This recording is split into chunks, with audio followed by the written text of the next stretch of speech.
Assalamualaikum warahmatullahi wabarakatuh. Perkenalkan, nama saya Adinda Febri Aulia dari SMA Negeri 1 Tanah Merah, kelas 12 MIPA 3. Di sini saya akan menjelaskan berbagai pergolakan dalam negeri pada tahun 1948 sampai 1965. Macam-macam pergolakan dalam negeri pada tahun 1948 sampai 1965. Yang pertama, peristiwa konflik dan pergolakan yang berkaitan dengan ideologi.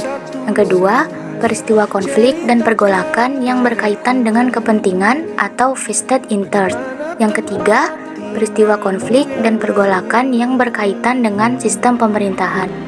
Baiklah, di sini kita akan membahas yang pertama, yaitu peristiwa konflik dan pergolakan yang berkaitan dengan ideologi. Yang termasuk dalam kategori ini adalah pemberontakan PKI Madiun, pemberontakan DI-TII, dan peristiwa G30 SPKI, di mana ideologi yang diusung oleh PKI yaitu komunisme, sedangkan pemberontakan DI-TII berlangsung dengan membawa ideologi agama. Yang kedua, peristiwa konflik dan pergolakan yang berkaitan dengan kepentingan atau vested interest. Yang termasuk dalam kategori ini adalah pemberontakan APRA atau Angkatan Perang Ratu Adil, pemberontakan RMS Republik Maluku Selatan, dan yang terakhir Andi Aziz. Vested interest merupakan kelompok yang berusaha untuk mengontrol suatu sistem sosial untuk keuntungan sendiri. Mereka enggan melepas kedudukan yang diperolehnya, sehingga mereka menghalangi perubahan, baik APRA, RMS, dan Andi Aziz.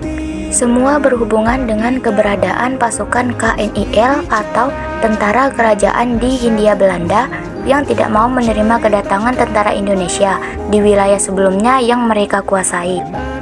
Dan yang terakhir ada peristiwa konflik dan pergolakan yang berkaitan dengan sistem pemerintahan.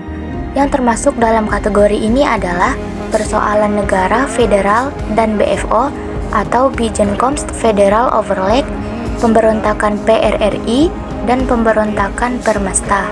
Masalah yang berhubungan dengan negara federal mulai timbul ketika perjanjian Linggarjati Indonesia disepakati akan berbentuk negara serikat dengan nama Republik Indonesia Serikat atau RIS.